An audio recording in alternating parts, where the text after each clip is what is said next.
So we continue with our revision as we look at the 2022, Science Paper 1, Section C1. It says that this is a common question, Hooke's Law. It says a learner carried out a Hooke's Law experiment using standard 50-gram masses and obtained the following result as shown in table C1.1. Then it says, so this is what they have given us: the mass in grams, load in newtons, then length of loaded spring in centimeters, then extension in centimeters. Then it says complete the table C1.1 for the values of the load and extension. So I want you to understand something here. For us to complete this graph, they want us to find the load. Remember that load is an example of a force. So load is actually a force which is simply given by mass times gravity. So what we need to do to find the load or the force is simply by multiplying mass times gravity. But we know that gravity here on Earth is simply 10 newtons per kg. But remember again that mass is supposed to be in kilograms. But if you notice there, they have given you the mass in what? In grams. So what do? Of course, we can use the conversion. We know that 1 kg is equal to 1000 grams. So if you're changing from smaller to bigger, you divide. So you divide each of these by 1000. So how is that going to be? 5. That one will still give us 0. That one, it will be 50 divided by 1000. That will simply give us 0.05. This one will give us 0.1. This one will give us 0.15. This one will give us 0.2. And this one will give us 0.25. And this one will give us 0.3. And that one will give us 0.35. So I've converted all these are simply now in kg or in kilograms. So you don't need to forget that. Now, since these are now, I've converted them in kilograms, you just now need to multiply the mass times the acceleration due to gravity, or the force due to gravity, which is simply 10. So when I multiply by 10, it will give me 10. 0 times 10 will give me that they are leaving to one decimal place. Times 10, this is going to give me 0.5. Then times 10, it will give me 1.0. Times 10 will give me 1.5. Times 10 will give me 2.0. Times 10 will give me 2.5. Times 10 will give me 3.0. Times 10 will give me 3.5. Hopefully we are together with what I've done there. Please, you can, pause the video or go back so that you can tell that. What about the extension? Well, they have given for you to find the extension. Notice when there's nothing on the spring, the length of the spring is simply, when there's nothing, because when the mass is 0, it simply means that this is the actual length of the spring. That's why there's no extension. They have given us 0. Again, they're giving to one decimal place there. So what you do, these other values, you start subtracting. This is the initial. 10 is actually representing the initial, that is representing the initial length of the spring. So what you do, you start subtracting 10 from each of these values. So it will be 12 minus 10 will give you 2.0 to one decimal place. Then 14 minus 10 will give me 4.0. Then 16 minus 10 will give me 6.0. 18 minus 10 will give me 8.0.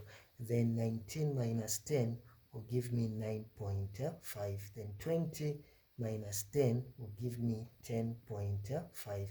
Then 21 minus 10 will give me 11.0. Remember, they were all leaving them to one decimal place, and you fill up that, and that was actually carrying 2 marks to do that. Hopefully we are together. So with me, I've got a graph paper this side so that we are able to plot. So it says B, that use the values obtained in A to plot a graph of extension against load. So they're simply telling us extension against load. So where are we going to have to plot a graph of extension? So the one as the extension is going to be on the y-axis, and the load is going to be on the, it is actually going to be on the x-axis, because it says it's a graph of extension against load, and that is carrying 4 marks. So we need to actually start. We have how many values? 1 2 3 4 5 6 7 8 values. So we need to actually plot them nicely there. So I'll try to start from somewhere here. Since I have on the x-axis the load, so we are plotting it's the load against the extension. Those are the values we are using. So for the load, it's from 0, the highest is 3.5. So what I can say, the first thing is that you're supposed to have a title, and that is going to be graph of, so you follow what they start with is what is on the y-axis. So graph of extension, extension, that is in centimeters, against, or you can say versus load, and the load is in Newton. So that's the title. Any graph in science is supposed to have a title. Without a title, then it becomes wrong, because you don't know what you're talking about. Then what about the scale that I want to use? Can I use, for example, on the x-axis 2 centimeters to represent, because I can see the number looks like it's consistent, 0.5, so I'll say 0.5 Newton. Then on the y-axis, 2 centimeters to represent. If I look at that, it's like 2 is consistent, so but not really consistent because it keeps on changing, but we can use that. I'll say is equal to 2.0 centimeters. Is it necessary to put up a scale? The answer is yes, so that the examiner is able to see. And you need to use a scale that covers about 3/4 of the graph that you have been given. All right, so let's start and try to see how we can plot that. So I'll say maybe 0 there on the y, 2 4 6 8 10 12. That's okay. So I'll start somewhere from here, where I'll simply say 0 2 4 6 8 10, and that is going to be 12. So that is going to represent on the y-axis, that is my extension. So my extension, and that extension will be in centimeters. There's no problem, you can actually get to write extension the way to this side. Then this side, for my load, 0 0.5 1.0 1.5 2.0, then 2.5, then 3.0, then 3.5, because that was the highest, and that is going to represent the load, but the load in Newton. So remember, when they are marking, they need to look at your title, are your axes labeled, not putting x and y. No, we want the actual perimeter that is there. That's what you do. I know people just love to end there, but it's always a good custom. You put up a line there. You need to actually show the x and the y-axis by indicating that. There are no rules that tell us whether not to use a pencil or a pen, but I encourage you to use a pencil so that when you make a mistake, it's easy for you to erase. But I'm using a pen. It's not good, because when I make a mistake, I have to start all over again. So please pay attention. All right, so we can plot now these points. If you notice the points that we do have, the first one here for the load is 0, the extension is 0, so that is there. I love to use a small circle around it, which is a good. You can use either a dot, or a cross in order to locate the point. But when you use a dot, you can actually make it more visible by putting a small circle around it. Very important. Then the next one, 0.5, 2. So 0.5, 2 is that point there. Then the next one is 1.5, 4. That's the point there. I'm sure you're able to see.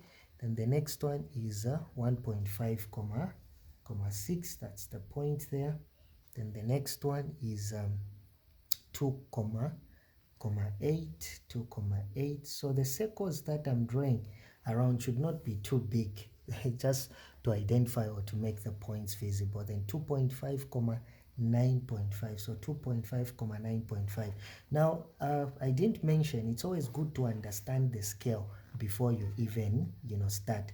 For example, on the y-axis 2 is passing there, so from here to there the 2 is passing, but there are 10 small boxes, so 2 divided by 10, that gives you what one box is. So one box is 0.2.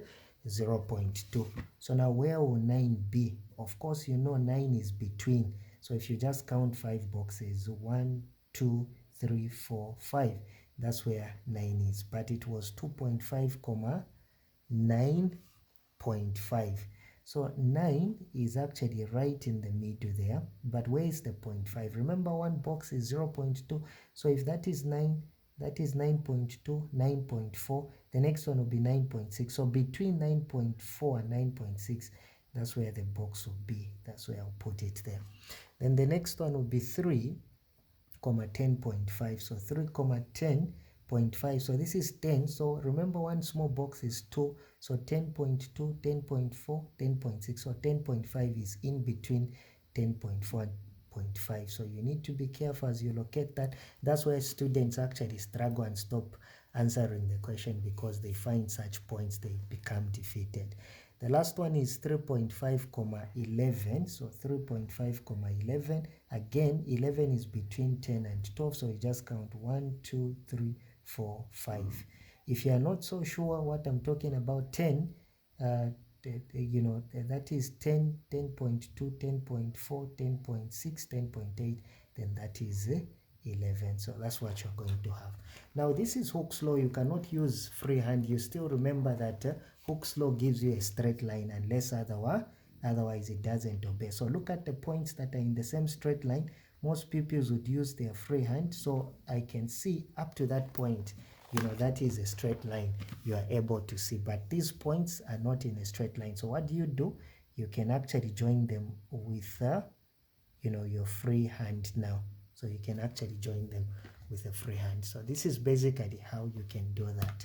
All right, so there's a title, your axes are labeled, the points are visible, then you are able to see that, and this is the way you need to go about it.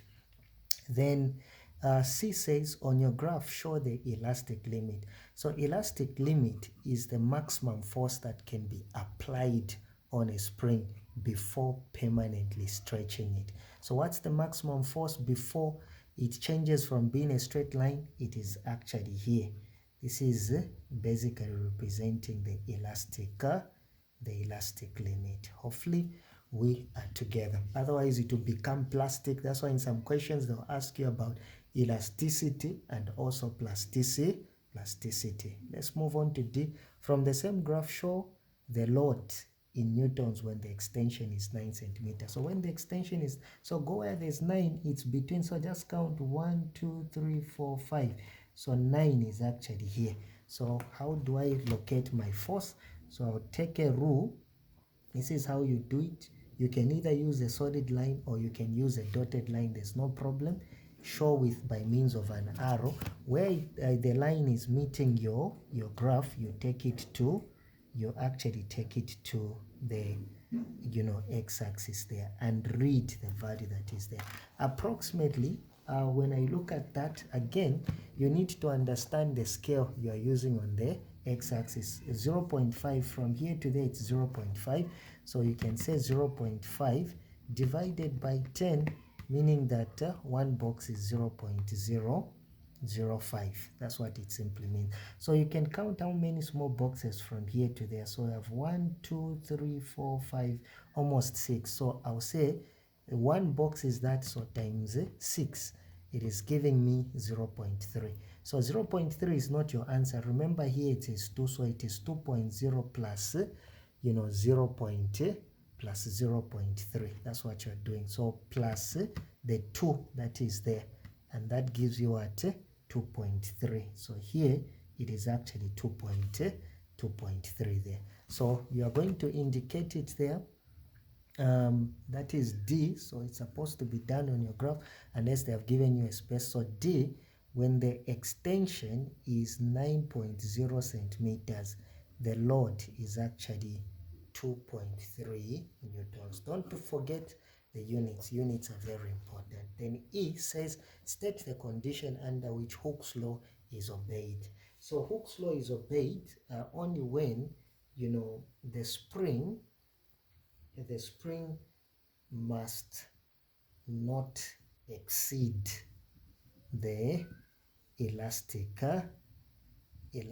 limit. So it is only when the spring has not exceeded its elastic limit that Hooke's law is obeyed. Thank you so much. Hopefully it helped you, even with some other questions that you are going to plot. It is not always that extension will be this side. Most of the questions that have come before, the load will be here and the extension will be that side. But of course, according to what they told us in the question, this is what they wanted us to do. Please, if you like what we do, you can subscribe or share the video so that others can also get to learn. Watch out my next video as we try to answer, you know, C2, so that I guide you how you can go about it.